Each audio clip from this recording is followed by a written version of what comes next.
के भी कुछ कमेंट्स आ जाएं, मैं नेक्स्ट राउंड में आपके बाकी ओपिनियन को सम्मिलित करूंगा। बीरेन जी, क्या गड़बड़ी हुई? आपको क्या लगता है कि बीजेपी ने सच का सामना किया या नहीं किया? दूसरा विषय सहयोगी दल है, और तीसरा बीजेपी के भीतर की जो रार है आपसी, वो बहुत सार्वजनिक हो रही है और कई जगह बीजेपी के लिए बड़ी अपमानजनक और असहज करने वाली है। देखिए, जब कोई टीम जीतती है तो उसका श्रेय भी कैप्टन लेता है या जो लोग होते हैं महत्वपूर्ण वो लेते हैं, और जब कोई टीम हारती है तो उसका श्रेय भी किसी न किसी को लेना पड़ता है, जिम्मेदारी आती है। ये जरूर है कि 4 तारीख को चुनाव परिणाम आए थे और बीजेपी अभी दिल्ली में ज़्यादा व्यस्त है, लिहाजा उसने उत्तर प्रदेश की ओर रुख नहीं किया है। इधर जिलों में जो समीक्षाएं चल रही हैं उसमें ये बात साफ आ रही है कि विधायकों के, नेताओं के भीतरघात की वजह से लोग हारे हैं। कई जगह कैंडिडेट न बदलने सर पर भी हारे हैं, लेकिन उसको उतनी प्रमुखता नहीं मिली है, और इसी भीतरघात के चलते बैठकों में मारपीट हो गई। सहारनपुर में भी मारपीट हुई, सिद्धार्थनगर में हो गई, और इसके अलावा कई सारी घटनाएं। फैजाबाद में राजू दास वाला मामला आ गया, और एक मामला आया जब राजनाथ सिंह आ रहे थे उससे पहले नीरज बोरा का, कि चुनाव वाले दिन उनको पुलिस वालों ने बेइज्जत किया। अभी ये सब चल रहा था, परसों राकेश त्रिपाठी को भी पुलिस वालों ने काफ़ी बेइज्जत किया। तो बीजेपी में एक तरह से कहा जाए तो इस समय नेताओं के जो अपमान की स्थिति है वो थोड़ी ज़्यादा बढ़ी हुई है। ब्रजेश जी, जो ये बीजेपी सीटें हारी उसका अनुमान उसको भी नहीं था। अयोध्या में तो भाजपा का सब कुछ लूट गया, बचा नहीं कुछ, क्योंकि ये राष्ट्रीय स्तर तक मामला चला गया, अंतर्राष्ट्रीय हो गया। अब अखिलेश यादव भी इतनी सीट जीत जाएंगे भाजपा के खिलाफ, तो ये भी उन्होंने नहीं सोचा होगा। तो ये जो लहर थी, अंडर करंट था, इसको ये लोग नहीं समझ पाए। इस बात को तो जानना और समझना होगा। लेकिन इतना जरूर है कि समीक्षा होनी चाहिए, और समीक्षा में जो चीजें हैं वो सामने आनी चाहिए जी। हालांकि बीजेपी एक अनुशासन वाली पार्टी रही है, और जिस चीज की वो विपक्षी दलों की आलोचना करती रही थी वो सब उसने देख लिया।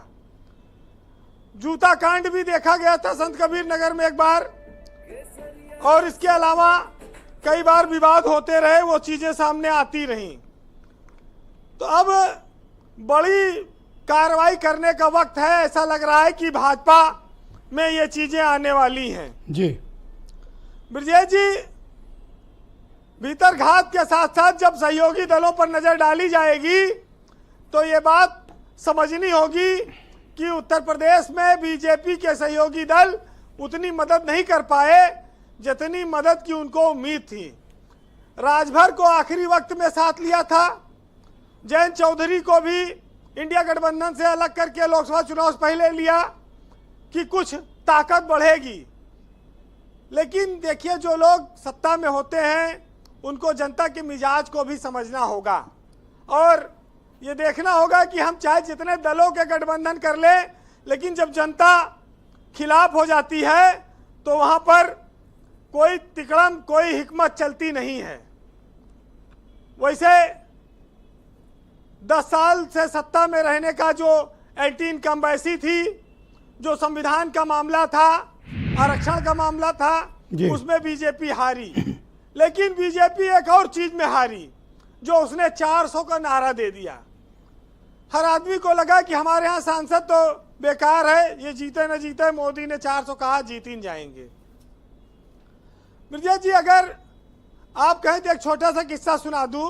हाँ, चूंकि जल्दी करिएगा। ये महिलाएं जो होती हैं वो मेकअप की बड़ी शौकीन होती हैं, तो वो मेकअप के लिए बहुत बड़ा बड़ा काम छोड़ देती हैं, और वैसे हुआ बीजेपी के साथ।